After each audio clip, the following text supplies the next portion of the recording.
I started out by going to Ace Hardware to look for the parts I need to make the curtain rod. Unfortunately, while they did have them, they didn't have enough, so I ended up going to Lowe's instead. But most of your home improvement stores should carry these. I found mine in the plumbing section. You're looking for just simple black iron, maybe galvanized. Before I was going to paint this curtain rod, I had to get the knobs off. Unfortunately,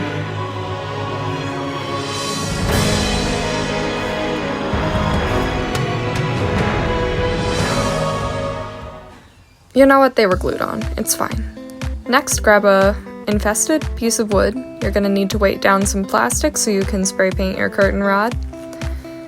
I have 5 blocks, 2 to prop it up, 4 to keep the plastic down.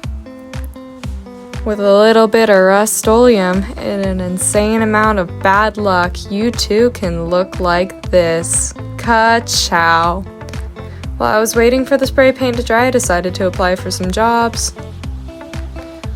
Once it was done, I put it up in my room to cure for a little while. I didn't film the actual putting it up, but here's what you need to do to get the parts together. Here's what it looks like hung. Next, I had to figure out what could possibly go on a curtain rod. Shoes? Curtains. Next, I had to find the fabric I was going to use. Unfortunately, she had it. Next, you gotta start cutting.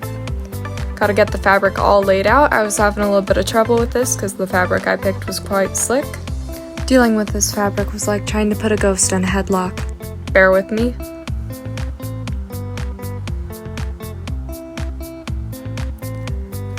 Okay, so you want your fabric to be big enough that you can have your weekly mental breakdown on it and still have enough room. Or you could just measure it like a normal person, but that's boring. So, now it's time to cut.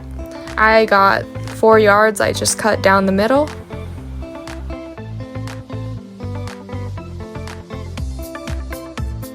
Now it's time to pin your fabric. Mine was super slick and kept slipping around, so I decided to use a fabric weight.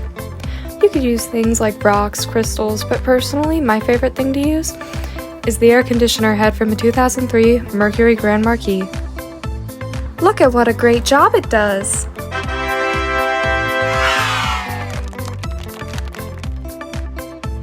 Okay, now when I pin this fabric, I rolled it over about ½ an inch, then I folded it over another 3 inches so that the jagged edge would be on the inside of where the curtain rod would go. Then I just pinned it down.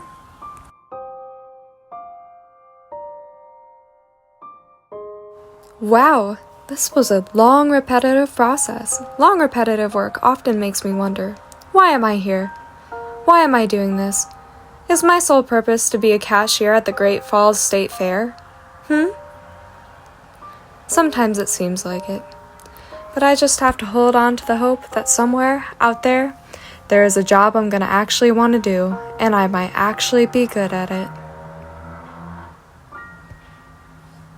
This was quite the long process. I only end up pinning 2 sides, because 2 of mine are already finished, the long sides. I did the top like I showed you earlier, and I zigzagged at the bottom to keep it from fraying like my hopes and dreams. This is a long process where I'm not really doing anything, so I'm going to tell you guys a story about the time I got run over by a horse. Part of my ranch job is training horses to go in water sometimes, because for competitions, a lot of times horses ride through water. This horse was terrified of water, so we set up a pin around a very large puddle. We put her food on one side, we put her on the other side. She freaked out, started running circles around her little pin.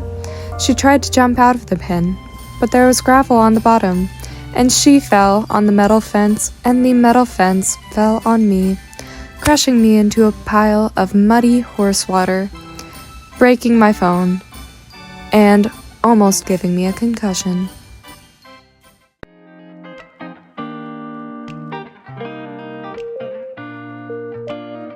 Here's the end result. It would mean a lot to me if you'd subscribe, shoot me a comment, like. Thanks for watching.